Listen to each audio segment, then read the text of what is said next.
የማንረክስበት ይልቁንም የምንቀደስበት አንዱ መንገድ ደግሞ ከዝሙት በመለየት ነው። ከዝሙት የምንለይበት ሕይወት ደግሞ ምንድነው?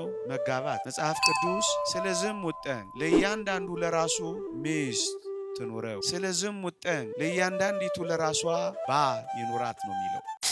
በውትድርና ሜዳ ለመዋጋት የሄደ ወታደር ሊቆስል እንደሚችል ሁሉ ከአጋንንት ጋር የእግዚአብሔርን ፈቃድ ለመፈጸም ስትዋጉ ምናልባት ብትቆስሉ የተጋድሎ መገለጫችሁ መሆኑን እንዳትረሱ። አንዴ ወድቅ ያለሁ እንደጀመረ ይጨርስ፣ አንዴ ተሰናክያለሁ ምን ሰው ሆናለሁ እንዳቱ። በዝሙት ያልወደቁትን ብቻ አይደለም፣ እንደውም አንድ ሊቅ አክሊል የሚቀበሉት ንጹሃን የሆኑት ብቻ አይደለም፣ ይልቁንም ሰይጣን የተዋጋቸው ያቆሰላቸው መንጋጨላቸውንም ያረገፋቸው፣ ነገር ግን እጅ ባለመስጠት ሳይማረኩ እስከ መጨረሻው ድረስ ተዋግተው በንስሐ በቁርባን ተመልሰው ድል ያደረጉትም ጭምር ናቸው እንጂ ይላል። ወዳጄ ባል ሚስት የሚገኘው ከእግዚአብሔር እጅ ነው። ሩካቤ ቀስቃሽ ከሆኑ ፎቶዎች ከተለጠፉበት ስልክ አይደለም።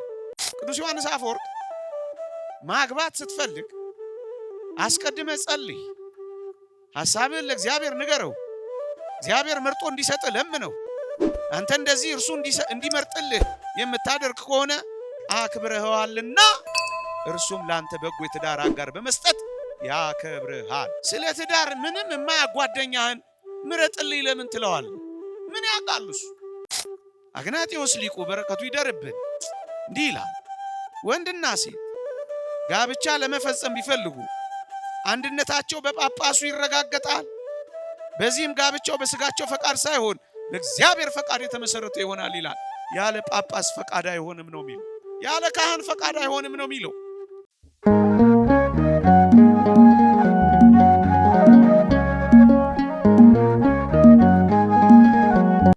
በስመ አብ ወወልድ ወመንፈስ ቅዱስ አሃዱ አምላክ አሜን። ብዙ ወጣቶችን ስላየው በአንድ ርዕሰ ጉዳይ ላይ ሐሳቦችን ባነሳ ብዬ አሰብኩኝ።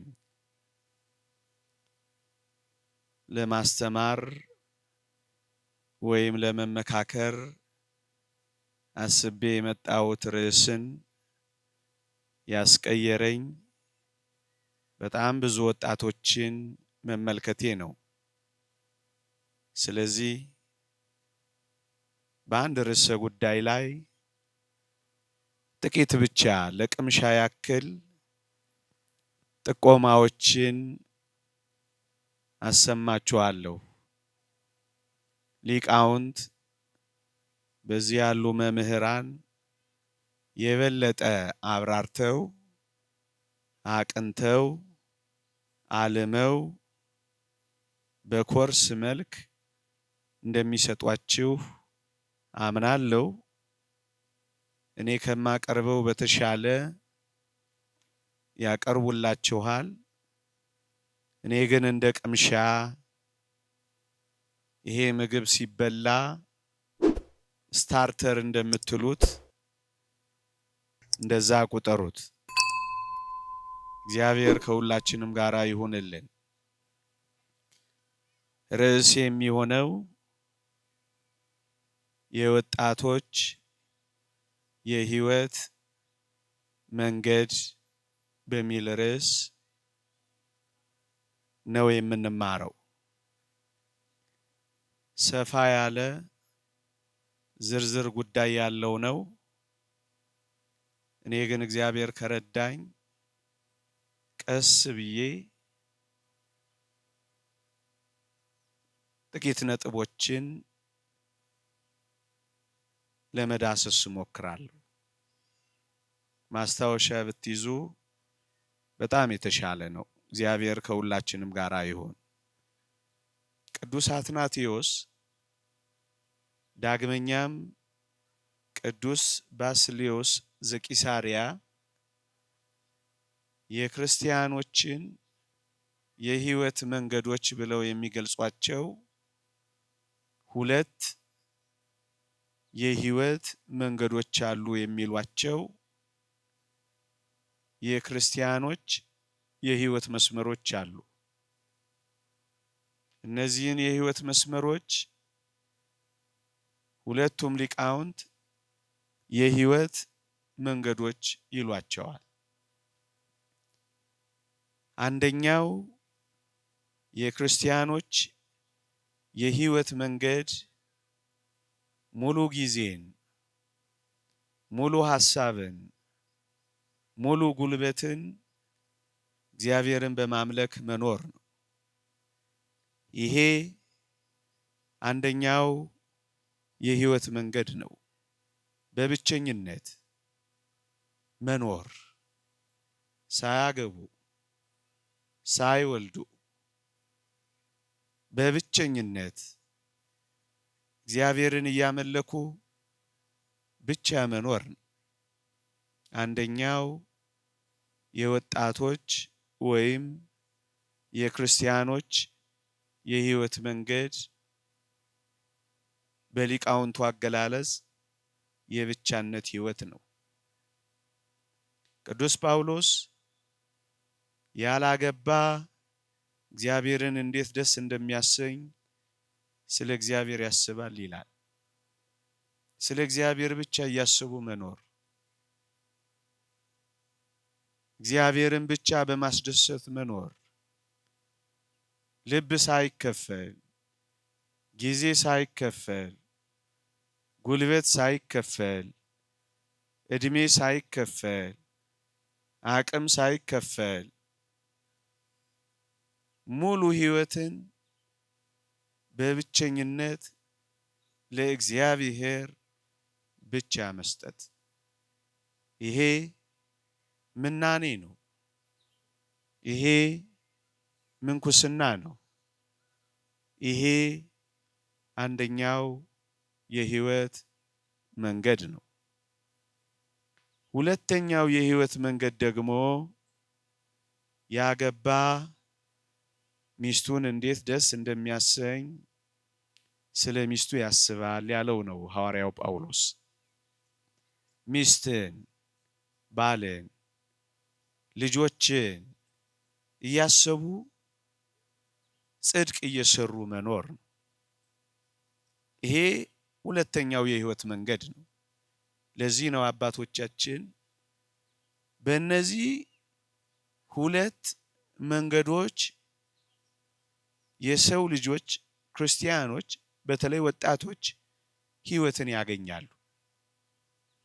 የተወደዳችሁ ክርስቲያኖች ሁለቱም የህይወት መንገድ የተባሉት ዓላማው ጽድቅን መፈጸም ስለሆነ ነው። በሁለቱም መንገድ ቅድስናን ገንዘብ ማድረግ ነው ዓላማው። በሁለቱም መንገድ እግዚአብሔርን ደስ በማሰኘት መኖር ነው። ለዚህ ነው የህይወት ብለው የቀጸሉበት። እኔ ግን አብዛኞቻችን የምናዘነብልበትን አንደኛውን መስመር ብቻ ለዚህች ምሽት ማስደመጥ ፈለኩኝ። እሱም አንደኛው የህይወት መንገድ አግብቶ ልጅ ወልዶ ከብዶ ድሮ ኩሎ ቅድስናን ስለመፈጸም፣ በተለይ ወጣቶችን ማዕከል ያደረገ ቅድመ ጋብቻ ያለውን ህይወት በጥቂቱ መዳሰስ ነው። ይህን የምናረግበት ምክንያት አታውቁትም ብለን ሳይሆን አለፍ ገደም እያል እነዚህን ነገሮች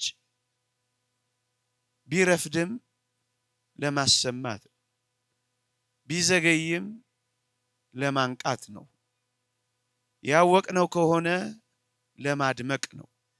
ግን በዋናነት ወጣቶች የቅድስናን ህይወት በዚህ በኩል ገንዘብ እንድናደርግ ነው። መጽሐፍ ቅዱስ የእግዚአብሔር ፈቃድ እርሱም መቀደሳችሁ ነው የሚለው። ወጣቶች እግዚአብሔር ለኔና ለናንተ ያለው ፈቃድ፣ ለሰው ልጆች ሁሉ ያለው ፈቃድ መቀደስ ነው። እዚህ የመጣ ነው ለመቀደስ ነው። በብቸኝነትም በባልና በሚስት ሕይወትም ዓላማው መቀደስ ነው። ለዚህ ነው ቅዱስ ጳውሎስ የእግዚአብሔር ፈቃድ እርሱም መቀደሳችሁ ነው የሚለው። ምዕመናን የክርስትና ግብ የመንፈሳዊ ሕይወት መዳረሻ እግዚአብሔር ጋር መኖር ነው። እግዚአብሔርን ማየት ነው። እግዚአብሔርን የሚያየው ከእግዚአብሔር ጋር የሚኖር ማን ነው ካላችሁኝ፣ የተቀደሰ ብቻ ነው። መጽሐፍ ቅዱስ በዕብራውያን መልእክት ምዕራፍ 13 ላይ ትቀደሱም ዘንድ ፈልጉ፣ ያለ እርሱ ጌታን ሊያይ የሚችል የለም ይላል። በእርግጠኝነት ሁላችንም እዚህ የተሰበሰብነው ፍጻሜያችን ጌታችንን በማየት ከሱ ጋር ለዘላለም መኖር ነው። እዚህ ሕይወት ውስጥ ደግሞ የሚያደርሰን መቀደስ ነው። የማንረክስበት ይልቁንም የምንቀደስበት አንዱ መንገድ ደግሞ ከዝሙት በመለየት ነው። ከዝሙት የምንለይበት ሕይወት ደግሞ ምንድነው? መጋባት ነው። መጽሐፍ ቅዱስ ስለ ዝሙት ጠንቅ ለእያንዳንዱ ለራሱ ሚስት ትኑረው፣ ስለ ዝሙት ጠንቅ ለእያንዳንዲቱ ለራሷ ባል ይኑራት ነው የሚለው። ስለ ዝሙት ጠንቅ ወጣቶች መቀደስን የምናገኘው ከሚያረክሱ ነገሮች ራሳችንን በመለየት ነው። አንዱ በቅሎ የሚያስቸግረን የሚያረክሰን ዝሙት ነው። ለዚህ ደግሞ መፍትሄው የእግዚአብሔር ጸጋ የሆነው ማግባት። ለዚህ ነው ስለ ዝሙት ጠንቅ ለእያንዳንዱ ለራሱ ሚስቶች አይልም ወጣቶች ሚስት፣ ባሎች አይልም ወጣቶች ባል፣ አንድ ደግሞስ እጮኛ አይልም ሚስት፣ ገርል ፍሬንድ አይልም ባል ሚስት፣ ቦይ ፍሬንድ አይልም ባል ሚስት። እነዚህ ሁሉ ቃላት ስለ ዝሙት ጠንቅ የምንተርፍበት ሕይወት በባልና በሚስት መካከል ባለ የተቀደሰ ግንኙነት ክርስቲያኖች። ለዚህ ነው መጽሐፍ ቅዱሳችን መጋባት በሁሉ ዘንድ ክቡር መኝታውም ንጹሕ ይሁን ይላል። እግዚአብሔርን ማየት ከእግዚአብሔር ጋር ለዘላለም መኖር የሚፈልጉ መርከስን ይጠላሉ። ላለመርከስ ከእግዚአብሔር እንዳይለዩ ከመንግስቱ እንዳይወጡ ረክሰው እንዳይጣሉ ራሳቸውን ያነጻሉ። ራሳቸውን የሚያነጹት ቅዱስ በሆነው የጋብቻ ሕይወት ይኖራሉ። ልብ በሉ፣ ቅዱስ ለመሆን በዚህ ምክንያት እግዚአብሔር ጋር ለመኖር ነው መንገዱ። የሕይወት መንገድ የተባለው ለዚህ ነው። በዝሙት ጠንቅ ከተወጋን ሕይወትን አናገኝም፣ እንረክሳለን።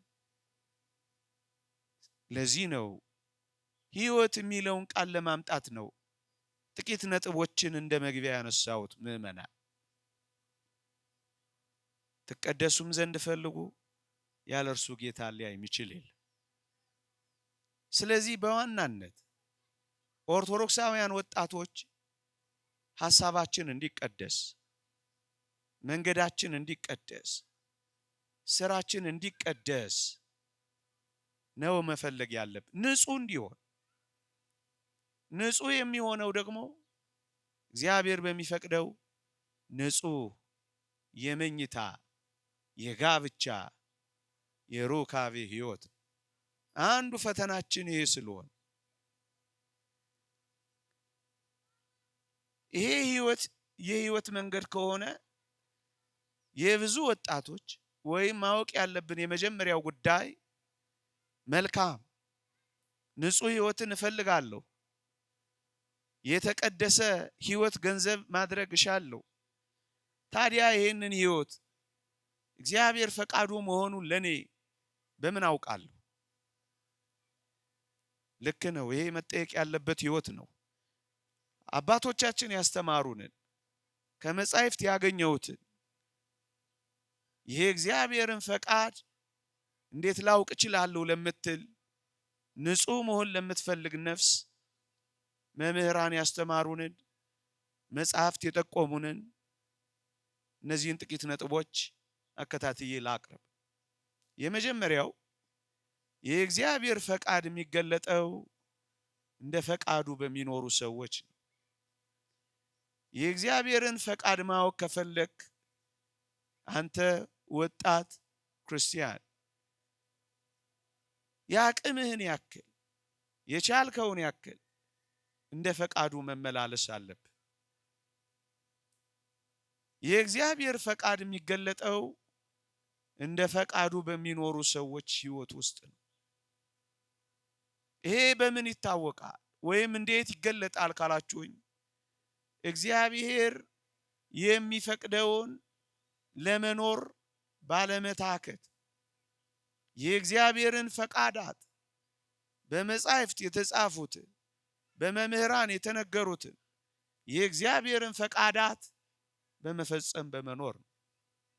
በግልባጩ እግዚአብሔር ያልፈቀደውን ሕይወት በመተው ነው።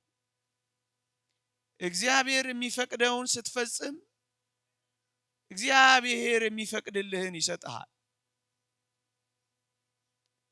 እግዚአብሔር በማይፈቅደው ሕይወት መኖር ስታቆም እንደ ፈቃዱን ይፈጽምልሃል። ፈቃዱን የምታስቀድም ክርስቲያን ስትሆን ፈቃድ ይሁን ብለህ ስትጸልይ ይሰማሃል። የእግዚአብሔር ፈቃድ መቀደስ ነው ብያችኋለሁ። መቀደስን የምር ለሚፈልጉ ወጣቶች እግዚአብሔር የታመነ ነው፣ ፈቃዱን ይገልጽላቸዋል። ስለዚህ እግዚአብሔርን አምነው እግዚአብሔርን ፈርተው እንደ ፈቃዱ ለሚመላለሱ ሁሉ የእግዚአብሔር ፈቃድ መፈጸሙ የማይቀር። ስለዚህ የመጀመሪያው ነጥብ ወጣቶች ሳንታክት እንደ ፈቃዱ ለመመላለስ ከቅዱሳት መጻሕፍት እንደሰማ ነው፣ ከአበው ምክር እንዳገኘ ነው የገባንን መጠን ያክል ብንወድቅ በንስሐ እየተነሳን ብንደክም በአባቶቻችን ጸሎት እየበረታን እንደ ፈቃዱ ለመመላለስ እየጣር ወገኖቼ እንደ ፈቃዱ እየተመላለሳችሁ ያቅማችሁን ያክል እየታገላችሁ እየተጋደላችሁ ውጊያ ውስጥ ናችሁና ከኃጢአት ጋር እየተጋደላችሁ ስትኖሩ ምናልባት ልትቆስሉ ትችላላችሁ። ያ ማለት ጥቂት ልትሰነካከሉ ትችላላችሁ። ሰይጣን ታግሎ ጥቂት ሊያቆስላችሁ ይችላል በውጊያው። መቁሰል ማለት ግን መማረክ ማለት አይደለም። እንደውም እንደ ፈቃዱ እየተመላለሳችሁ ብትቆስሉ ተጋድሏችሁን ነው የሚያሳየው። ክርስቲያኖች ውጊያው ውስጥ መግባታችሁን ነው የሚመሰክረው። በውትድርና ሜዳ ለመዋጋት የሄደ ወታደር ሊቆስል እንደሚችል ሁሉ ከአጋንንት ጋር የእግዚአብሔርን ፈቃድ ለመፈጸም ስትዋጉ ምናልባት ብትቆስሉ የተጋድሎ መገለጫችሁ መሆኑን እንዳትረሱ። አንዴ ወድቄአለሁ እንደጀመረ ይጨርስ፣ አንዴ ተሰናክያለሁ ምን ሰው ሆናለሁ እንዳትሉ። የቆሰለ እንደሚድን የተመታም የተሰበረም እንደሚጠገን አስባችሁ እንደገና ተጓድሏችሁን መቀጠል፣ እንደ ፈቃዱ መኖር። እንደገና እግዚአብሔር ያበረታችኋል። እንደ ፈቃዱ መመላለስ ስትጀምሩ ራሱ እግዚአብሔር ፍጹማን ያደርጋችኋል ተብሎ ተጽፏል። ብቻ እንደ ፈቃዱ ስትኖሩ ትልቁ ቁም ነገር እጅ ላለ መስጠት፣ በመርከስ ሕይወት ተማርኮ እዚያው ላለ መቅረት። ያ ማለት በወደቃችሁበት የኃጢአት ሕይወት ደስ እየተሰኛችሁ ላለመኖር መታገል። ወገኖቼ እግዚአብሔር አክሊል የሚሰጣቸው በዝሙት ያልወደቁትን ብቻ አይደለም። እንደውም አንድ ሊቅ አክሊል የሚቀበሉት ንጹሃን የሆኑት ብቻ አይደለም፣ ይልቁንም ሰይጣን የተዋጋቸው ያቆሰላቸው መንጋጨላቸውንም ያረገፋቸው፣ ነገር ግን እጅ ባለመስጠት ሳይማረኩ እስከ መጨረሻው ድረስ ተዋግተው በንስሐ በቁርባን ተመልሰው ድል ያደረጉትም ጭምር ናቸው እንጂ ይላል። አንድ ጊዜ ቆስለህ ሁል ጊዜ እንደቆሰልክ መቅረት የለብህም ማለት ነው። ብዙ ወጣቶች አንዴ ቆስያለሁና እንደጀመረ ይጨርሰኝ፣ አንዴ ወድቅ ያለውና የወደቅኩበት በዚያው ልቅር ይላሉ። እንደ ፈቃዱ መመላለስ እርግጥ ነው ልንወድቅ እንችላለን፣ ግን እንነሳለን የሚሉ ወጣቶች ያስፈልጋሉ። ግን እሰበራለሁ እጠገናለሁና እሰበራለሁ የሚል ዜማ ግን የሚያዜሙ ወጣቶች አያስፈልጉ። ስለምጠገን እሰበራለሁ ብለህ እንደማታውቀው ሁሉ ንስሐ ገባለሁ እያልክ በኃጢአት ግን እንድትደፋፈር አይደለም። አንዳንድ ወጣቶች ፍጹም ኃጢአትን እስኪጸየፉ እስኪጠሉ ድረስ መጋደል አይፈልጉም። ዛው ይሄ እንደ ፈቃዱ መመላለስ አይሆንም። ስለዚህ ጨክኖ ወደ መተው መፈለግ፣ መጥላት፣ መጸየፍ ወደዚህ ያደገ ይሄዳል። የእግዚአብሔር እውነት የሚታወቀው እንደ ፈቃዱ በሚመላለሱት ውስጥ ፈቃዱን የሚፈጽም አምላክ፣ ፈቃዱን የሚገልጥ አምላክ መሆኑ የታወቀ። ስለዚህ እግዚአብሔርን በማመን እሱም በመፍራት ትእዛዛቱን ለመፈጸም በመጨከን እግዚአብሔርን ለመምሰል ራሳቸውን ለማስለመድ በሚጥሩ ወጣቶች ታይቷል። እግዚአብሔር ፈቃዱን ይገልጻል። አንድ ሁለተኛው ልንኖርበት ያለው የህይወትን መንገድ ሰጪው እግዚአብሔር በጎ ስጦታ ፍጹምም በረከት ከላይ ነው። ቅዱስ ያዕቆብ እንደነገረ ወዳጄ ባልም ሚስትም የሚገኘው ከእግዚአብሔር እጅ ነው። ሩካቤ ቀስቃሽ ከሆኑ ፎቶዎች ከተለጠፉበት ስልክ አይደለም።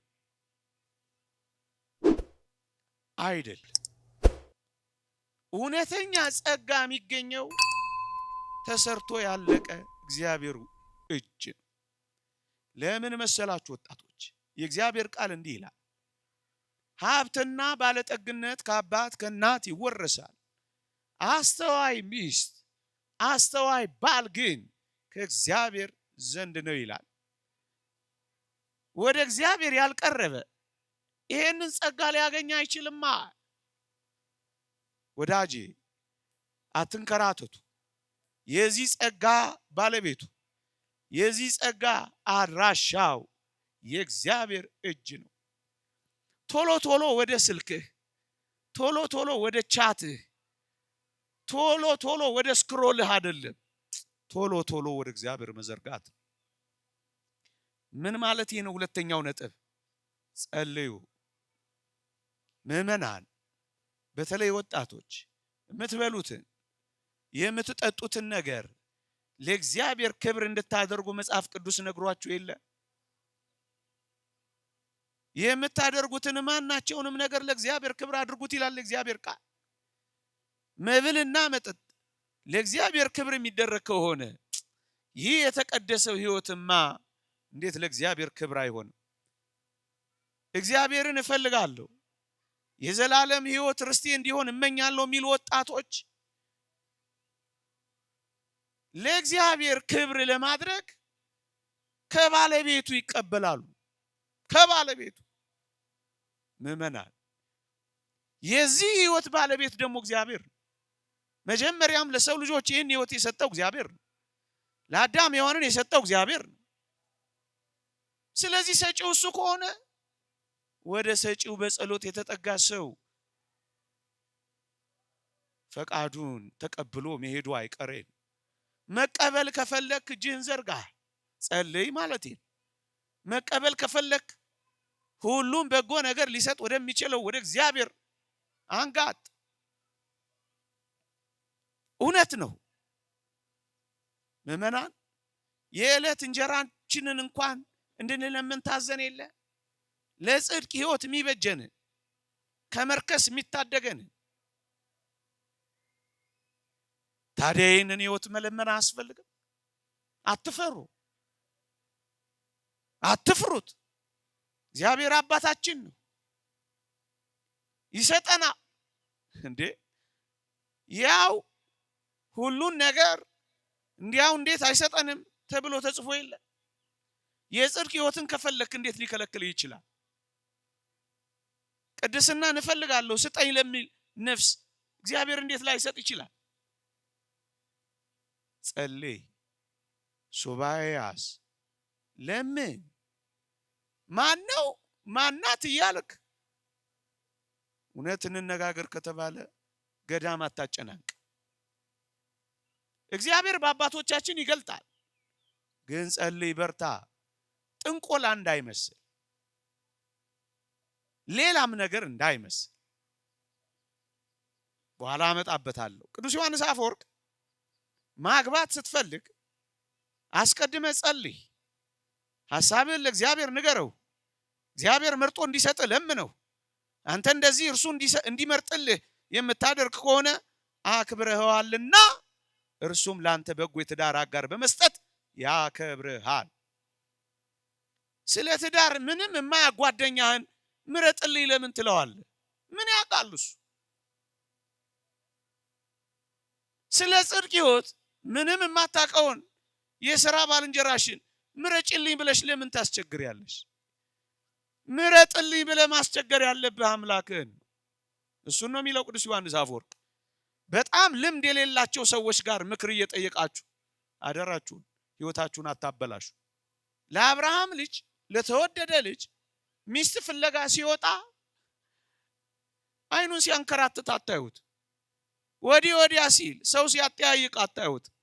አንድ ነገር አደረገ። ምን አለ? ወደ እግዚአብሔር ጸለየ። ምን ብሎ? አንተ ጠጣ፣ ግመሎችንም ደግሞ አጠጣለሁ የምትለኝ ቆንጆ እርሷ ለባሪያ ለይስሐቅ ያዘጋጃት ትሁን፣ በዚህም ለጌታዬ ምሕረትን እንዳደረክ አውቃለሁ ብሎ ጸለየ። ጸልይ። ጸልይ። እንዲህ ያሉ በጎ ስጦታዎች የእግዚአብሔር ምሕረቶችና የእግዚአብሔር ጸጋዎች ናቸው በጸሎት የሚገኙ፣ በስክሮል አይደለም። ምናልባት ከዕለታት አንድ ቀን ሊሆን ይችል ይሆን። እግዚአብሔር ነው የሚሰጠው ወዳጄ። የጋብቻ የትዳር ማኑዋሉ እግዚአብሔር፣ ማኑዋሉ ያለው እግዚአብሔር ጋር። አሁን ይሄ ሞንታርቦ ቢበላሽ ማኑዋሉ እስካለ ድረስ ይሰራ። ማኑዋሉ ከሌለ ግን እንደተበላሸ ይቀራል። ትዳር ምድራችን ላይ ለምን የተበላሸ ይመስላችኋል? ከሰሪውና ከማኑዋሉ ውጭ ገጣሚዎች አለን የሚሉ ብዙዎች በስተው ይመስለኝ። ስለዚህ ወደ ባለቤቱና ሁለተኛ ጸልይ፣ ሁለተኛ ፈቃዱን ጠይቅ፣ ሁለተኛ ወደ እግዚአብሔር ቅረብ፣ ሁለተኛ ልዑልን አስፈቅድ፣ አንጋጥ፣ ወደሚሰጥህ እጆች ተዘርጋ፣ እጆቹን ያዝ፣ ከዛ ትቀበላል። ሶስተኛ እግዚአብሔር አንተ አጠገብ እንደ እግዚአብሔር ፈቃድ የሚኖሩ ሐሳቡን ፈቃዱን የሚገልጹልህ ደጋግ ሰዎች ይኖራሉ። እነማን? ደጋግ ካህናት፣ ደጋግ መምህራን፣ የንስሐ አባትህ። ይሄው ምናልባት ላንተ ባይገለጥልህ እንኳን የሚገለጥላቸው ደጋግ መንፈሳውያን ሰዎች ይኖራሉ። አንደኛ የእግዚአብሔርን ሐሳብና ፈቃድ ይገልጹልሃል፣ ያስተምሩሃል። ሁለተኛ ይጸልዩልሃል። ስለዚህ ለአንዳንዶች እግዚአብሔር በወደደው መልኩ ይገልጻል። ስለዚህ ፈቃድህ ዝም ብለህ ብቻህን አትወስን። አባት አለህ፣ በምክረ ካህን ትኖራለህ። ንስሐ አባት እንዲጸልይልህ ትጠይቃለህ። በጸሎት እንዲያግዝህ ትለምነዋለህ። ጠጋ ብለህ ታማክረዋለህ። ፈቃዱን የምታገኝበትን መንገድ አስተምረኝ ትለዋለህ። ምናልባት ንስሐ አባት ይህን ማድረግ ባይችል እንኳን ከንስሐ አባት ዝቅ ያለ መንፈሳዊ አማካሪ ትፈልጋለህ። መምህሩ፣ የጉባኤ አስተማሪ፣ የሰንበት ትምህርት ቤት መካሪ፣ ከነሱ ጠጋ ትላለህ። ስለዚህ ፈቃዱን ይገልጹልሃል፣ ትምህርት ያስተምሩሃል፣ ስላንተ ይጸልዩልሃል። ሶስተኛ አግናጢዮስ ሊቁ በረከቱ ይደርብን እንዲህ ይላል፣ ወንድና ሴት ጋብቻ ለመፈጸም ቢፈልጉ አንድነታቸው በጳጳሱ ይረጋገጣል። በዚህም ጋብቻው በስጋቸው ፈቃድ ሳይሆን በእግዚአብሔር ፈቃድ የተመሰረተ ይሆናል ይላል። ያለ ጳጳስ ፈቃድ አይሆንም ነው የሚለው። ያለ ካህን ፈቃድ አይሆንም ነው የሚለው። ወጣቶች ተጫጭታችሁ ስትጨርሱ ና ባርክልን አትበሉት፣ ጸልይልን በሉት። ልትጋቡ ስትሉ ቢፌ ፊት አታቁሙት፣ ና ባርክልን በሉት። በኋላ ቆይተን አፋታኝ እንዳትለው፣ ያስተምርህ፣ ይምከርህ፣ መንገድ ያሳይህ፣ ይፍቀድልህ። ሲያልቅ ቢፌ ባራኪ አታድርገው። ስትጣላ ማኩረፊያና ማልቀሻም አታድርገው። መጀመሪያ አስፈቅደው፣ አብሮህ እንዲቆም በጸሎት ለምነው። የእግዚአብሔር ፈቃድ ይገለጻል። አንተ አቅም ባይኖርህ እንኳን እሱ ልምድ አለው፣ የመጠየቅ አቅም አለው፣ ያግዛሃል። ብትሳሳትስ ይመራሃል፣ እጆችህን ይዘዋል፣ ይደግፈሃል። ስለዚህ ቅርብ ያለህ ምክረ ካህን አጠገብህ ቅዱስ አግናጢዮስ የሚል እንዲያረጋግጥልህ ያስፈልጋል። ሌሎች እንዲያረጋግጡልህ አትኳትን። የእግዚአብሔር ፈቃድ ምክር ያለው ሰው ያስፈልጋል። ፈቃዱን እንዴት ልወቅ? ይሄው እንደዚህ ማወቅ ይቻላል። አንደኛ። ሁለተኛ ዓላማው ገብቶኛል፣ የጽድቅ ሕይወት እንደሆነ ተረድቶኛል። ፈቃዱን እንዴት ላውቅ እንደምችል ጥቂት ጥቆማ አግኝቻለሁ። እኔ ደግሞ አሰፋዋለሁ፣ ጠይቃለሁ፣ አነባለሁ። መልካም ነው። ሶስተኛው እሺ ወጣት ነኝ፣ ወደዚህ ህይወት ከመግባቴ በፊት ወደ ጮኝነት ወደ ትዳር አጋር ከመግባቴ በፊት ምን አይነት ዝግጅት እንደሰው ያስፈልገኛል? 3 ዝግጅቶች 3 እነሱን ቀስ ብዬ እንዳሁኑ ለማቅረብ ሞክራለሁ። እየሰማችሁኝ እንደሆነ ተስፋ አረጋለሁ። ጥቂትም ቢሆን እንደሚጠቅማችሁ አምናለሁ። 3 ዝግጅቶች 3 አንደኛ መንፈሳዊ ዝግጅት ያስፈልጋል። ደግሞ ያለው መንፈሳዊ ዝግጅት ያስፈልጋል። ይሄ መንፈሳዊ ዝግጅት ምንድነው? አንድ ወጣት በትዳር ሳይያዝ በፊት ከአምላኩ ጋር ብቻውን የሚኖርበት ህይወት ብቻው። ቅድም መምህራችን ቅዱስ ያዕቆብ የያቦቅን ወንዝ ተሻግሮ ብቻውን እግዚአብሔርን አግኝቶ ብቻውን ማንም ሳይከተለው እየተጋ እንዳደረ ወጣቶች ብቻችንን ከእግዚአብሔር ጋር የምንኖርበት ጊዜ ያስፈልገናል። ይሄ ነው መንፈሳዊ ዝግጅት የሚባለው። በትዳር ሐሳብ ሳንያዝ እግዚአብሔርን ደስ ማሰኘት የምንለምድበት ጊዜ፣ እግዚአብሔርን እንደ አባቴ ብለን የምናነጋግርበት ጊዜ፣ ምናልባት ስናገባ፣ ምናልባት ስንወልድ እንደ ብቸኝነት እግዚአብሔርን የምናናግርበት ጊዜ አናገኝም።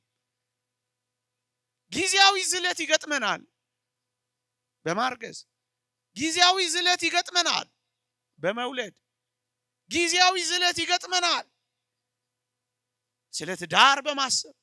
ከዚያ በፊት ግን ጸሎትን፣ ሱባኤን፣ ንስሐን፣ ቁርባንን፣ ማገልገልን፣ ማህሌት ማደርን፣ ገዳም መጓዝን፣ መንፈሳዊ ተግባራትን የምንለምድበት ህይወት ያስፈልገናል። ይሄ ከአምላኩ ጋር የሚሆንበት ህይወት ነው። ይሄ ምንድነው ጠቀሜታው? ወደ አምላካችን የምናደርገውን ጉዞ የተጋድሎን ህይወት ያለማምደናል። እንደውም ፈረንጆች የሚሉት በተለይ አንድ ጥሩ ሐሳብ አለ። ምን ይላሉ? your relationship is as good as your singleness ይላሉ። ያ ማለት የብቸኝነት ጊዜ ከእግዚአብሔር ጋር በጣም ምርጥ በሆነ ቁጥር በኋላ ላይ የሚኖርህ ከትዳር አጋር ጋር የሚኖረው የህብረትና የአንድነት ኑሮ የበለጠ ምርጥ ነው የሚሆነው። ምክንያቱም ጸሎትን ለምደሃል፣ መንፈሳዊ ምግባራትን ለምደሃል፣ ቢቆጡ መታገስን ለምደሃል። ነፍስህ እግዚአብሔርን ለማወቅ ማረግ ጀምራለች። ስለዚህ መንፈሳዊ ጣዕምን ቀምሰሃል። በብቸኝነት የቀመስከው መንፈሳዊ ህይወት አብረ ስትሆን የበለጠ ስለዚህ እግዚአብሔርን በማወቅ ከእግዚአብሔር ጋር በብቸኝነት የምትቀምስበትን ህይወት መልመድ፣ ይሄ መንፈሳዊ ዝግጅት ነው። ምዕመናን በብቸኝነት ጊዜ ያልነበሩንን ምግባራት ከሌላ ሰው ጋር ከሆኑ በኋላ መላመድ በጣም አስቸጋሪ ነው። በኋላ ትቸገራላችሁ። ኑ እናስቀድስ ችግር ነው። ኑ እንቅረብ ችግር ነው። ኑ እንደ እግዚአብሔር ቃል እንመላለስ ችግር ነው። በህመም ጊዜ መበርታት ችግር ነው። ባለመውለድ ጊዜ መጠንከር ችግር ነው። እግዚአብሔርን ባለማወቅ መንፈሳዊ ህይወትን ባለመልመድ ከአጋንንት ጋር በሚደረገው ውጊያ ጸሎትን የሚጸልይን እንደ ሰዓት ቅጥርን ማጠርን ባለመልመድ ምክንያት ያቺ የጮኝነት ህይወት ወይም የትዳር አጋር የህይወት ጊዜ ፈታኝ እንዳይሆን በብቸኝነት ጊዜ እግዚአብሔርን በደንብ መቅመስ ያስፈልጋል። በደንብ አቅማችንን የፈቀደውን ያክል በተለይ ወጣቶች ከዚህ ዓለም ርኩሰት ለመጠበቅ እመኑኝ እየሰማችሁ ብቻ ባትሄዱ ይልቅስ ጥቂት በአገልግሎት ብትጠመዱ አያችሁ ከባቢ አየራችሁ መንፈሳዊ ይሆናል። ሰንበት ትምህርት ቤት ብትገቡ ከባቢ አየራችሁ መንፈሳዊ ይሆናል። ትዘምራላችሁ፣ ትጸልያላችሁ። ይብዛም ይነስ ጥቂት መንፈሳዊ ተግባራትን ትፈጽማላችሁ። ገዳማት ትሄዳላችሁ፣ ሱባኤ ትይዛላችሁ፣ ታስቀድሳላችሁ፣ ትማራላችሁ። ስራችሁ እግዚአብሔርን ማምለክ ይሆናል። ወደ ጥንት ተፈጥሯችሁ ትመለሳላችሁ። አገልግሉ። በሰንበት ትምህርት ቤት ባይሆን በማህበራት አገልግሉ። የነፍስ ቀዳሚት ስራዋ እግዚአብሔርን ማምለክ ነው። መብላት፣ መጠጣት፣ ልጅ እሷ አይደለም። ነብዩ ዮናስን አልሰማችሁም? ስራ ምንድነው አሉት። ሰማይና ምድርን የፈጠረን አምላክ ማምለክ ነው ያለው። ኑ ማገልገልን፣ ከእግዚአብሔር ጋር መኖርን፣ ለእግዚአብሔር መስራትን በጣም ነው የሚጠብቃችሁ። ከወሬ ይጠብቃችኋል፣ ከአጓጉል ፊልም ይጠብቃችኋል፣ ከመጥፎ ከባቢ አየር ይጠብቃችኋል። በአገልግሎት ራሳችሁን ትጠብቃላችሁ። ኑ አገልግሉ።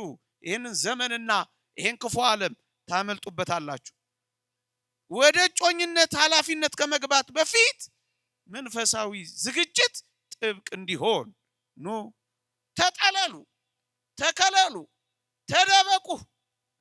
እግዚአብሔር ቃል ላይ ተደበቁ። ቅዳሴ ውስጥ ተደበቁ። ገዳም ውስጥ ተደበቁ። ጸሎት ውስጥ ተደበቁ። ይሄ መንፈሳዊ ዝግጅት ብቻችሁን እግዚአብሔርን ማወቅ መልመድ። ኃላፊነት ሳትገቡ በፊት ይሄን ኃላፊነት ለመሸከም ራሳችሁን ማብቃት። ምክንያቱ ትዳር፣ ምክንያቱ እጮኝነት አንዱ ማስተዳደር የሚፈልገው መንፈሳዊ ህይወትን ነው። በዚህ ዘመን ችላ ስላለው ነው። መንፈሳዊ ህይወትን ማስተዳደር ይፈልጋል።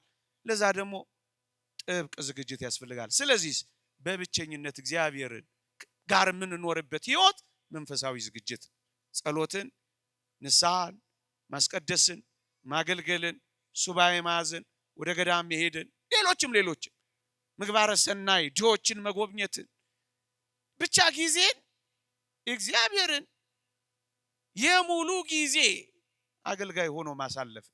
አንድ የመጀመሪያው ከአምላካችን ከእግዚአብሔር ጋር መኖር ነው። ይሄ መንፈሳዊ ዝግጅት። ሁለተኛው ዝግጅት ሰው መንፈሳዊ ብቻ አይደለም፣ ስፒሪቹዋል ቢንግ ብቻ አይደለም፣ አእምሮአዊ ነው። ኢንተሌክቹዋል ቢንግ ነው። መወሰን፣ ማመዛዘን ይፈልጋል። ስለዚህ ለዘላቂው ህይወታችሁ፣ ለዘላለም የህይወት ጉዳያችሁ አመዛዛኝ፣ አሳቢ፣ አሰላሳይ መሆን አስፈላጊ ነው። ለምንድን ነው ብዙ ትዳሮች የሚፈተኑት? ብዙ ጮኞች ጀምረው የሚያቋርጡት፣ ሞክረው የሚፎርሹት፣ ተሰነካክለው የሚቀሩት፣ ወንድ የሚጠሉ፣ ሴት የሚጠሉት፣ አታሳየኝ የሚሉት ለምንድን ነው? ይሄ ዝግጅት ባቦ ሰጥ ስለሚሆኑ እግረ መንገድ ሲገናኙ ይላመዱና በቃ ጭልጥ ይላሉ። ሳይዘጋጁ ድንገት ይይዛቸዋል። ዝግጅት ስለሌለ ትንሽ ነገር ስብር ያደርጋቸዋል። ስለዚህ ሁለተኛው ዝግጅት አእምሮአዊ ዝግጅት። እሱ ምንድን ነው? ከራስ ጋር የምንቀመጥበት። ደግሞ አለው ከራሳችን ጋር የምንቀመጥበት። መጀመሪያ ከእግዚአብሔር ጋር፣ ከዛስ ከራስ ጋር። ከትዳር አጋሩ ጋር ከመቀመጡ በፊት፣ ከጮኛው ጋር ከመቀመጡ በፊት ከራሱ ጋር እንዲቀመጥ። ያ ማለት ምን ማለት ነው?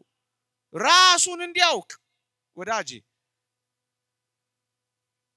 ፍላጎትህን በቅጡ ካላወቅ ለምርጫ መቸገር አይቀሬ ነው።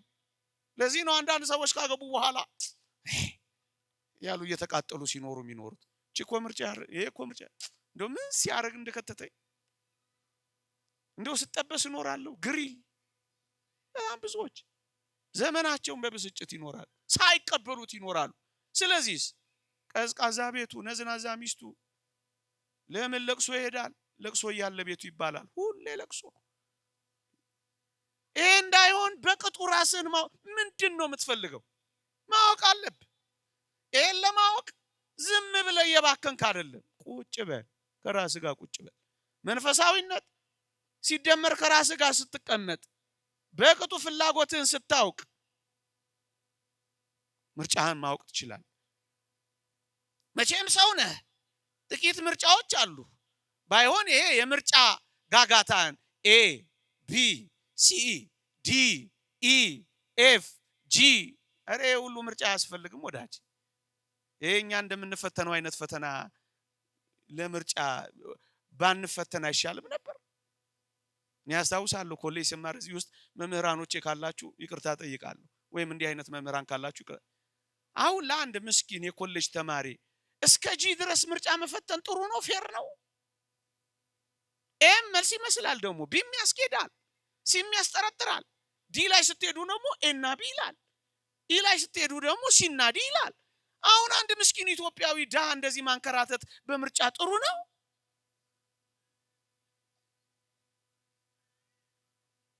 አንተም ወጣት ሆይ ራስን ካላወቅ በጎዳና የወጣው ሁሉ ያንተ እንድትሆን ተመኝተ መከራን ስትበላ መኖር እድሜው ሜዳ። ስለዚህ ቁጭ በል ቁጭ በል። ይሄ ምን ይመለከታል? ፍላጎትህን ትለያለህ፣ ደካማ ጎኖችህን ታውቃለህ፣ ጥንካሬዎችን ታስቀጥላለህ፣ ደካማውን ታሻሽላለህ። ይሄ በአጠቃላይ በጣም ጥሩ ነገር የሚሰጥህ ለምንድን ነው ማግባት የፈለኩት ብለውን የመለስክለት ነው። ብዙዎች ለምን እንደሚሆን አያውቁ። በተለይ አንዳንዶች ሁላችንን የማይመለከት ጓደኞቻችን እጮኛ ሲይዙ እሷማ ይዛ እሱማ ይዛ ዝም ብሎ ብቸኛ መሆኔ ነው ሳያቸዋለሁ። ከዛስ ምንም ዓላማ የለም እኮ ለምን እንደያዙ አያውቁት። ከዛስ በቃ ፉክክር ይሆናል፣ ትከሻ ለትከሻ መለካካት ለማሳየት ይሆናል፣ ፎቶ እየተነሱ ለመለጣጠፍ ይሆናል፣ ለማስቀናት ይሆናል። እኔም አለሁበት አይሆንም። ለምንድን ነው የፈለኩት? ለጽድቅ፣ ለቅድስና፣ ለመንግስተ ሰማያት ጉዞ፣ ለህይወት መንገዴ ማቅኛ ነው ወይ? ወጣት ኦርቶዶክሳዊ ይህን ያስባል። እድሜ ስለገፋ አይደለም፣ ብቸኝነት ስላለ አይደለም፣ እናቴ ስለጨቀጨቀችኝ አይደለም፣ አስቤዛ ስለበዛ አጋር ስላስፈለገኝ አክሲዮን ሼር አይደለም የጽድቅ ህይወት። ስለዚህ ጋብቻ ለምን እንደፈለገ አጥርቶ ማወቅ አለበት። ስለዚህ ከራሱ ጋር ይቀመጥ። እንደባከነ እንደገባ ከዛ ሲባክን ይኖራል፣ ሲጣላ ይኖራል፣ ሲጨቃጨቅ ይኖራል። እቺ ዶሮ አየችኝ ማኩረፍ ነው እንዳይሆን ቁጭ ይላል። የተወደድክ ኦርቶዶክሳዊ ክርስቲያን ሆይ መቼም ማናችን ጥሩ ሰው ለማግኘት ነው የምንፈልገው። ጥሩ የትዳር አጋር፣ ጥሩ እጮኛ። እንደ አንዳንዶች ብትችል ሁሉንም ነገር እሺ የምትል መሬት ቻይ ማትለማ ማትሰማ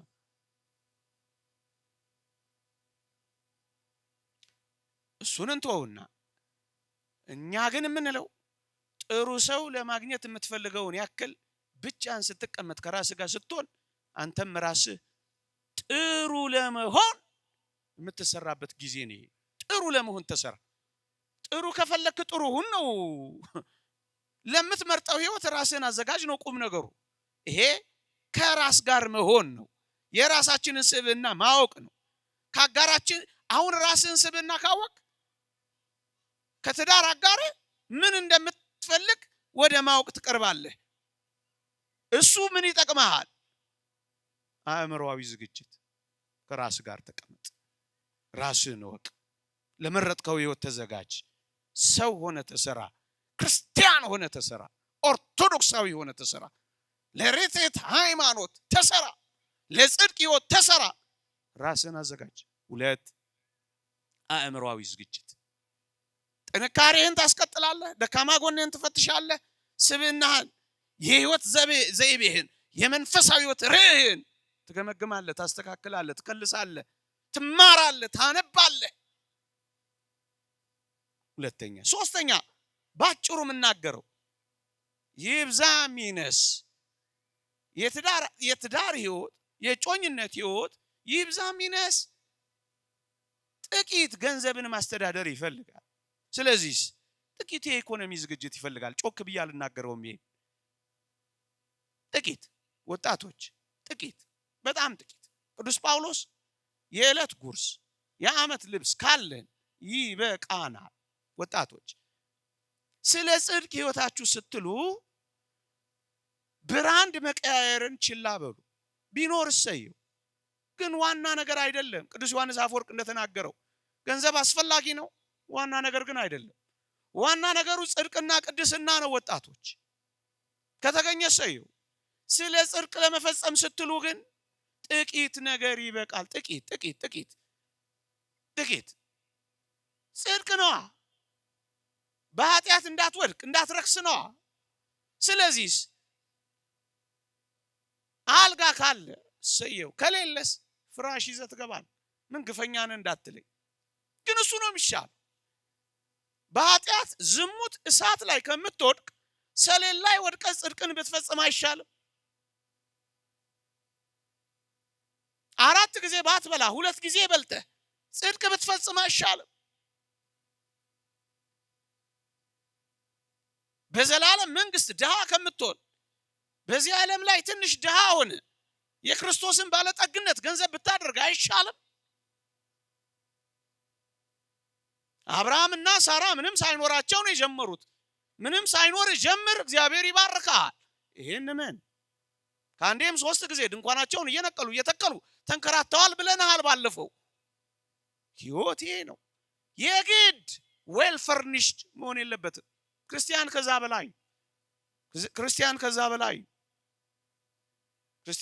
በላይ ጥቂት በጣም ጥቂት ይበቃል። ከዛስ ለፍተህ ጥረህ ግረህ እግዚአብሔር ይባርክልሃል። ሁለተኛ በጣም ጥቂት ማትረፍንም አውቃለሁ መጉደልንም ተምሬያለሁ፣ ኑሮዬ ይበቃኛል ማለት ማትረፊያ ነው ያለው ቅዱስ ጳውሎስ። ስለዚህ ነው ይበቃ ጥቂት በጣም ጥቂት። ስለዚህ አትጨነቁ። እግዚአብሔር የገባልን ቃል ኪዳን እውነት ነው። ወጣቶች አትጨነቁ።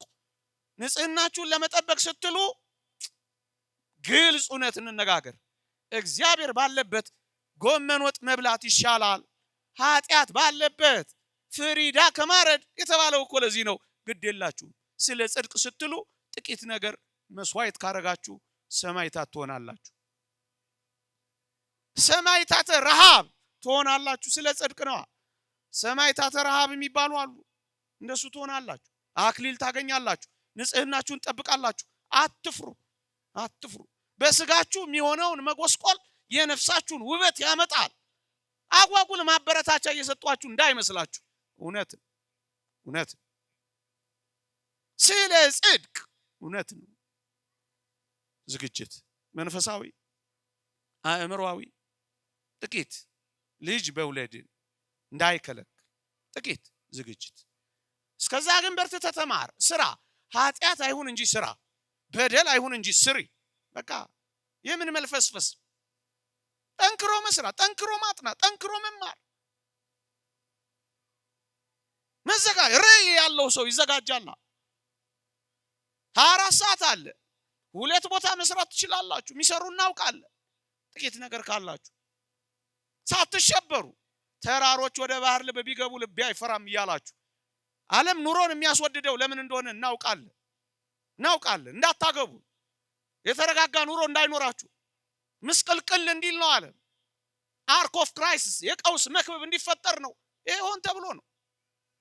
ዝርዝር አለው። ግን እኛ መጨከን አለብን። ክርስቲያኖች መጨከን አለብን። ጨክነን እግዚአብሔር እስኪ ሳያኖር አያለሁ ብላችሁ መፎከር አለባችሁ። የሚያኖረኝ እግዚአብሔር ነው ማለት አለባችሁ። ያገቡት ሁሉ ኖሯቸው መሰላችሁ? አይደለም። ወጣቶች አይዟችሁ፣ ባዶ ገብተው ሞልተው ይወጡ አሉ።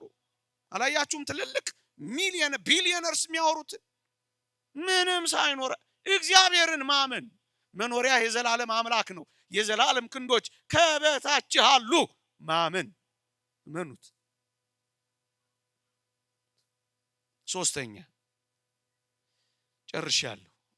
አንድ ጥቂት ደቂቃዎች ብቻ አጠቀማለሁ። ነገሩ እንዳልኳችሁ ሰፊ ነው። እኔ ግን ጥቂት አንድ ሁለት ነጥቦችን ብቻ አንስቼ አበቃለሁ። የኔታ እንዳሉት ልጠይቃችሁ አላችሁ? አሁን አስፈለገኝ መኖራችሁ። እኔ መብራት ስለበራብኝ እናንተን አላይም። ሃይማኖተኛ ስለሆነን ነው እናንተን እኮ የምናስተምረው። ትኑሩ አትኑሩ ትታችሁኝ የሄዳችሁ ቢሆን እኮ በቃ እነዚህ ለተደረደሩት ለማይሰሙኝ ካሜራዎች እኮ ነው ማወራ። ግን አላችሁ?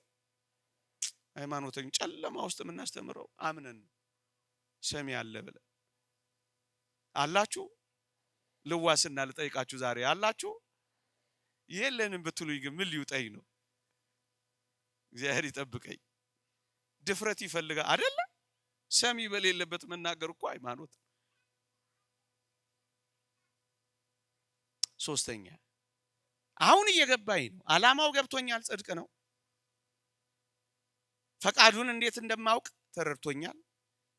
እንዴት ልዘጋጅ እንደሚገባም ጥቂት ጥቆማዎች አግኝቻለሁ። በቂ አይደለም። ሶስተኛው እሺ መቼ ጮኛ ሊያዝ መቼ እና እንዴት ላርገው? ጊዜውን እንዴት ላርገው?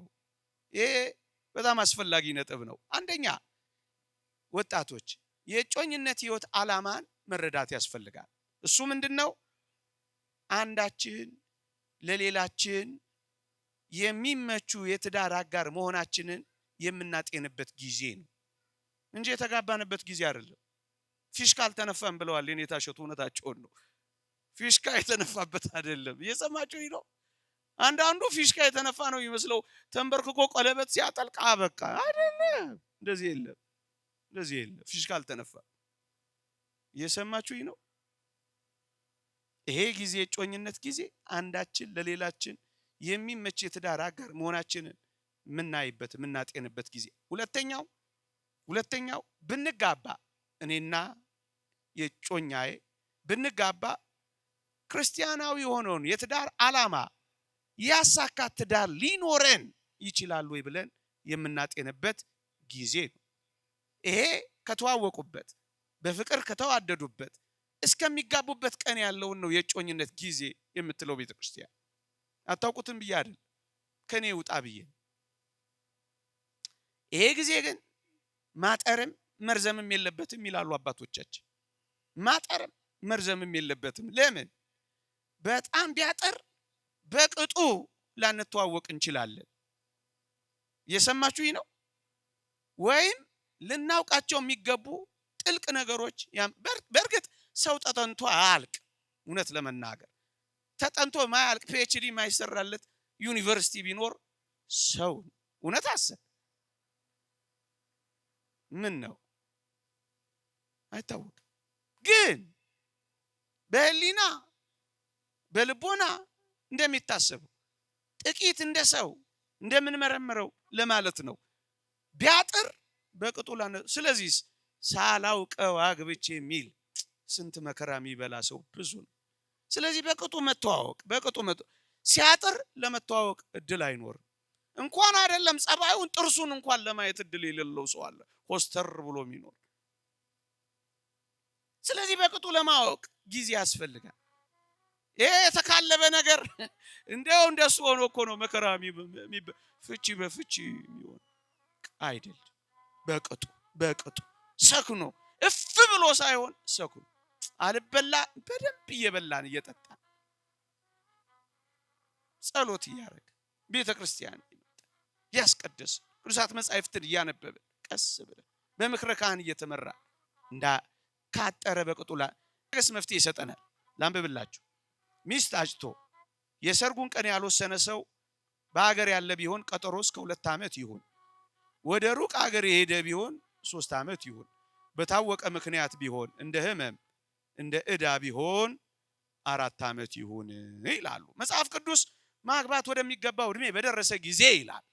እንደው ዝም ብሎ ከ3ኛ ከ4ኛ እንደው መጀመርም ደጋ ማግባት ወደሚገባው እድሜ በደረሰ ጊዜ የሚለው መጽሐፍ ቅዱስ ለዚህ አንድ የታወቁ አባት መምህራችን ነበሩ። ሊቀ ጠበብት አረጋወይንን አንድ ቀን ጠየቅናቸው በሰንበት ትምህርት ቤት። መቼ ነው እጮኛ መያዝ ያለብን ብለን ጠየቅናቸው። ምን ብለው መለሱልን? በዚህ ጊዜ ላገባ እችላለሁ ብለህ ስትዘጋጅ፣ ለማግባት በምትችልበትን ጊዜ ስታውቅ፣ ቅድም ያለው መንፈሳዊ፣ አእምሮአዊ፣ ኢኮኖሚያዊ ዝግጅቱን ትንሽ ነገር አስበ በዚህ ጊዜ ላገባ እኮ እችላለሁ የምትልበት እድሜና ሁኔታ ላይ ስትደርስ እጮኛ ያዝ። ከዜሮ ከሆነ ግን መከራ ትበላል። በጣም ብዙ ዓመት ይሆንና ለፈተና ትጋለጣል። ለጽድቅ ያልከውን ለኩነኔ ታደርገዋለህ፣ ትጠላላለህ። እግዚአብሔር በእጮኝነት እድሜ ጊዜ እንዳንፈጽመው የከለከለን እንድትፈጽመው ጊዜያቶች፣ ሁኔታዎች፣ መላመዶች፣ መነካካቶች ወደ ፈተናና ወደ ውድቀት ከዛስ አራተኛና የመጨረሻውን ነጥብ ላንሳ ሰዓት ስለሌለኝ። እሺ የሰማችሁኝ ነው። በጣም ወሳኝ ነገር ስለሆነ እነሱን ሳልናገር እንዳላመሽ ብዬ ነው። እዩ ጊዜውን አውቀናል። ማግባት ወደሚገባው እድሜ በደረሰ ጊዜ ያግባ ያግባ ያግባ። በዚህ ጊዜ ላገባ እችላለሁ ብሎ ሲያስብ እጮኛ ያዝ። ምክንያቱም በፈተና እንዳንወድቅ። አራተኛ እነዚህን ነገሮች ሁሉ ተረድቻለሁ፣ ጊዜውንም አውቄያለሁ። ግን እንደ ሰው መስፈርቴ ምን ሊሆን ይገባል? እንደ አንድ ኦርቶዶክሳዊ፣ እንደ አንድ ክርስቲያናዊ ሰው የእግዚአብሔርን ጽድቅ ለመፈጸም ድህነትን ለመፈጸም እንደሚፈልግ እንደ አንድ ምእመን ኦርቶዶክሳዊ መስፈርቴ ምን ሊሆን ይገባል? ሁለት ነገሮችን ብቻ ላንሳ። በጣም ብዙ ነው። ሁለት ነገሮችን። አንደኛ ሃይማኖት። ደግሞ አለው ሃይማኖት። ወጣቶች በሃይማኖት እንዳትደራደሩ። እግዚአብሔርን ማመንን ከሱ ጋር መኖርን ምንም ነገር አይተካከለው፣ አይወዳደረው፣ አይነጻጸረው። በሃይማኖት መስፈርት የእግዚአብሔር ቃል ይህን ይደግፋል። አዎ፣ ምክንያቱም ያለ ሃይማኖት እግዚአብሔርን ደስ ማሰኘት አይቻልም ይላል። እግዚአብሔርን ደስ የምናሰኘው በሃይማኖት ብቻ ነው።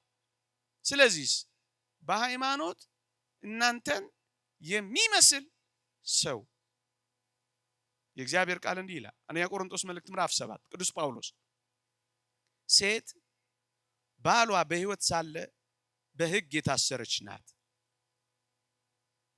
ባሏ በሕይወት ሳለ በሕግ የታሰረች ናት። ባሏ ቢሞት ግን የወደደችውን ልታገባ ነፃነት አላት፣ በጌታ ይሁን እንጂ ወባይቶ ምእመናን ከምእመናን ወገን ይሁን እንጂ። ገንዘብ ሊሰጥሽ ይችላል፣ ክርስቶስን ግን አይሰጥሽም። ስራ ልትሰጥ ትችላለች፣ የክርስቶስን ባለጸግነት ግን ትነፍግሃለች። ስለዚህ የተጠመቀ የቆረበ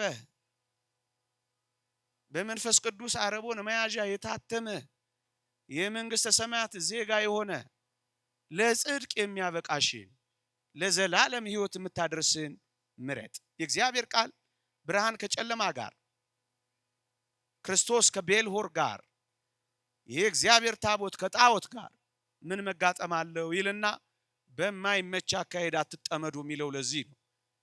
ስለ ትዳር የተነገረውን የመጀመሪያውን አንቀጽ ላስታውሳችሁ። የሚመች ረዳት እንፍጠርለት ነው የሚለው። የሚመች በማይመች አካሄድ አትጠመዱ። ከሃይማኖት ውጭ ሆናችሁ አትሰቃዩ። አንዳንዶች እስካሁን ካንተ ጋር ተጠምቄያለሁ፣ አሁን የኔን ሃይማኖት ነፍሳችሁ አንድ ቀን እግዚአብሔር መፈለጉ አይቀርም። ስታረጅ አንድ ቀን ያን ምን ልትሆን ነው? ልጅ ልትካፈል ነው። ስለዚህ በሃይማኖት አንድ ምሳሌ ብቻ ልስጣችሁ። የያዕቆብን ልጅ ዲናን አንድ አሕዛባዊ አስነወራት። ኦሪት ዘፍጥረት ምዕራፍ 34 ደፈራት። ከዛስ የያዕቆብ ልጆች ወንዶቹ እህታችንን ማግባት ከፈለገ ይገረዝ ብለው አወጁ። እርግጥ ተንኮል አለው ከኋላው፣ ግን አዋጁ ተገቢና ትክክለኛ ነው። ይገረዛሉ። እንኳን ፍጽምት በሆነች በአዲስ ኪዳን በኦሪት እንኳን እንዴት እንደሆነ ተመልከቱ። ስለዚህ ወጣቶች በሃይማኖት ምንም ምን እንዳትደራደሩ በጣም ብዙ ማስረጃዎችን እንሰጣችኋለን። እንዳትደራደሩ። ሃይማኖት በጣም ብዙ ጥሩ ክርስቲያን ወንዶች አሉ። በጣም ጥሩ እህት ክርስቲያኖች አሉ። በሃይማኖት ሁለተኛ በሃይማኖት ብቻ አይደለም በምግባርም ይመረጣል። እንደ የተገኘው ወንድ ሁሉ ዝም ብሎ አይዘገን። እንደ የተገኘችው የሴት ሁሉ ዝም ብላ ለጽድቅ ትሆናለች ወይ? ከክርስቶስ ጋር ለምንኖረው ህይወት ይሆናል ወይ? የዘላለም ህይወት መንገደኛ ነው ወይ? መንግስተ ሰማያት ታስገባኛለች ወይ? ጽድቅን ታወርሰኛለች ወይ? በምግባር የቀና ነው ወይ? ቅዱስ ዮሐንስ አፈወርቅ ከትዳር አጋራችሁ ማየት ያለባችሁ ንጽሐ ነፍስን፣ ፈሪሃ እግዚአብሔርን፣ ልባምነትን፣ መልካምነትን ነው ያለው። ለዚህ ነው እህቴ ሆይ አንተም ወንድሜ ሆይ እነዚህን ሶስቱ ነገሮች እንጂ ሌላ ነገር ምግባሯ ሌላው ቢኖር እሰየው፣ ዋና ነገር ግን አይደለም። ወገቧን ሳይሆን ልቧን ለእግዚአብሔር የቀረበ ልብ አላት ወይ ወዳጄ? ሀብቱን ሳይሆን መንፈሳዊ ጸጋውን እህቴ። ምግባር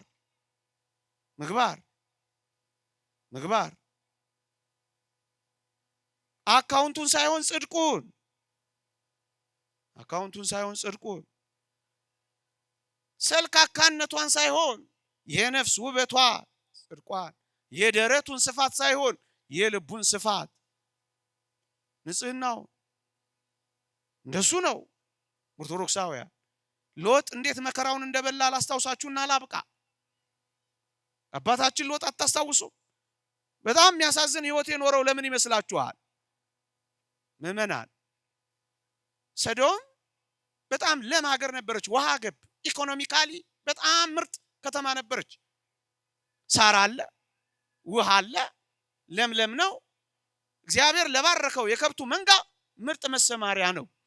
አብርሃምም አንተ ቀኙን ብትወስድ እኔ ግራውን፣ አንተ ግራውን ብትወስድ እኔ ቀኙን ወስዳለሁ ብሎ ሰዶምን ሲመርጥ ለምለም የሆነችዋን አብርሃም ኬብሮንን የአባቶቹን ርስት ነበር የመረጠው። ፍቅር ይሏል ይሄ ተወለት። ሰዶም ግን ለምለም ብትሆንም ሰዎቹ ግን ክፎች ነበሩ ይላል። አየ ከሰልካካነት ጀርባ ያለ በጣም የተጨራመተ ህይወት እንዳንበረክክ ይመረጣል። ከኪስ ሙላት ጀርባ የልብ መሳሳት ካለው ምን አስጨነቀሽ? ማትታገስ፣ የሚቆጣ፣ የሚነጭ ምግባር። ምንታገሰው እንታገሳል፣ ምንቀበለው ምግባር ከሌለ መከራ መብላት። በምግባር የሚመረጥ ለጽድቅ ይሆነኛል ወይ? ለቁርባናዊ ህይወት ይሆነኛል ወይ? እግዚአብሔርን ትፈራለች ወይ? ንጽሐ ነፍስ አለው ወይ? እነዚህን ፈልግ። ገንዘብን አትፈልግ የሚለው ለዚህ አትፈልግ። ሎጥ ከሰዶም ሰዎች አንዲቷን አገባ። መጨረሻ ላይ የሆነውን ታውቃላችሁ። ወደ ዞአር ከተማ እጆቿን ይዘው እየጎተቷት ወደ ኋላ አትዩ ተብለው ሎጥ ፊቱን ሲያይ እሷ ወደ ኋላ አየች። የጨው ሐውልት ሆና ቀረች ይላል መጽሐፋችን። ምዕመናን አንድ ነገር ብቻ ላስታውሳችሁ። ሎጥ እሺ ወደ ከተማይቱ ወደ ሰዶም እንኳን አይመልከት፣ ወይኔ ሚስቴን ብሎ ዞሮ አያይም? አላያት። ለምን? ለእግዚአብሔር ካልሆነች ለሱ አትሆን። ልጆቹ ማይታዘዙት ሆኑ። በጣም ያሳዝናል። ጻድቅ ሎጥ ነፍሱን በጭንቅ ነው ያወጣት። መላእክት ይዘዋት እንኳን የማትመከር ለሽምግልና የሚያስቸግር እንዴት ብዙ ትዳር አለ መሰላችሁ። እግዚአብሔርን መፍራት የሌለበት ልብ፣ የከበደ ልብ፣ ሽብረክ ማይል ልብ፣ ፍቅር የሌለው ልብ፣ ስግብግብ የሆነ ልብ፣ ንብረቷን ሀብቷን እንጂ እሷን የማይፈልግ፣ እንባዋን አይቶ ማይራራ፣ ሸካራ እጇን አይቶ ማይደነግጥ ሴትም በዛ አንጻር ይሄ ነው መከራ የሚያበላው። ስንቱ እየተቃጠለ የሚኖረው ግን ታግሶ ጽድቅን መፈጸም ቁም ነገር ነው። ጥቂት ነገሮችን ልናገር ለወጣቶች። ማይቻሉ፣ ማይፈቀዱ፣ ማይሆኑ ማይሆኑ በእጮኝነት ጊዜ በድንግልና እንድንኖር መጽሐፍ ቅዱስ ያዛል። እንዳንነካካ። ለምንድን ነው በድንግልና እንድንቆይ እንዳንነካካ እግዚአብሔር የሚፈልገው? መምህራን ያስተምራሉ። እንድንጋባ እግዚአብሔር ስለሚፈልግ ነው። ብዙዎች ንጽህናቸውን ካጡ በኋላ አብዛኛው በጥናትም የተረጋገጠ ነው፣ ይጠላላል፣ ይቷቷዋል፣ ይናናቃል። ሌላ ህይወት ስለሚለምድ የትዳር ህይወቱ እንኳን ሳይቀር ምስቅልቅሎ ይወጣል። ሌላ ይለምዳል፣ ይጠላል። ከመጀመሪያው ፍቅር ኋላ የጠላው ጥላቻ በለጠ እንደተባለ ላምኖን ይሆናል። እንድንጋባ ስለሚፈልግ ነው እግዚአብሔር በንጽህና ቆዩዋል። መጽሐፍ ቅዱስ እነዚህን ሁለት ነገሮች ላሳያችሁ። ስለ ድንግልናው ያፈረ ሰው ቢኖር ያግባ ይላል። ከማግባቱ በፊት አያችሁ በድንግልና ነው የሚለው። ድንግሊቱ ግን ብታገባ ኃጢአት አትሰራም ይላል። ድንግል አያችሁ። ስለዚህ ወጣቶች ንጽህናችሁ ሰማዕትነታችሁ ጠብቁት። ክብር አለው፣ አክሊል አለው፣ ሰማዕትነት አለው፣ የንጽህና አንድነት አለው። ስለዚህ ተጠብቆ የሚቆይ በተለያየ ምክንያት ተሳስቼ ከሆነስ ንስሐ። ቤተክርስቲያን ጸሎተ ማስባን የሚባል አላት። ጸልያ ታጋባችኋለች፣ እልል ትልላችኋለች። ግን እንንቆይ። መጽሐፍ ቅዱስ ይላል እናንተን እንደ አንዲት ንጽሕት ድንግል ለአንድ ወንድ ለክርስቶስ ላቀርብ አጭቻችኋለሁ። ሁለተኛ ቆሮንቶስ መልእክት ምዕራፍ 11 ቁጥር 3 እንደ ንጽሕት ድንግል አጭቻችኋለሁ። አየህ፣ መተጫጨት በንጽህና በድንግልና መሆኑን ነው የሚያሳየው። ስለዚህ ይህን ህይወት መጠበቅ በቻልህ መታግለህም ቢሆን መጠበቅ፣ ከባቢ አየርህን ንጹህ ማድረግ፣ እንዳትሰናከለ መጠበቅ፣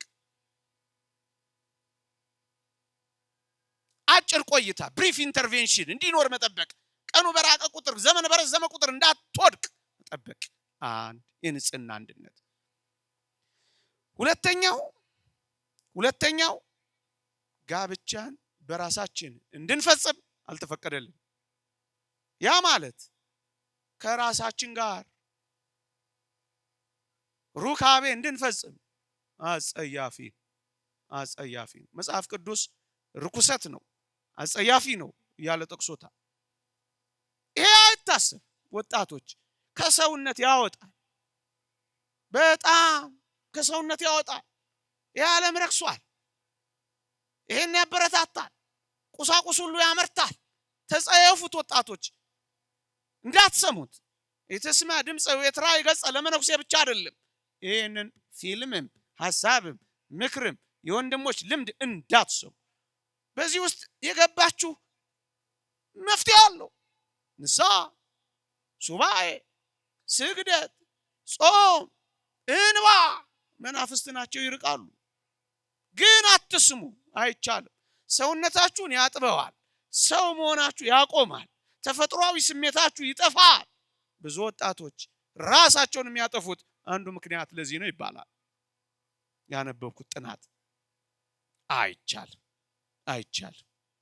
ፊልምን ማግባት አይቻልም። ራስን ማግባት አይቻልም። ቁስን ማግባት አይቻልም። ሮቦት ማግባት አይቻልም። ያው ሮቦት ያቀረቡ ስለሆነ ነው። አይቻልም።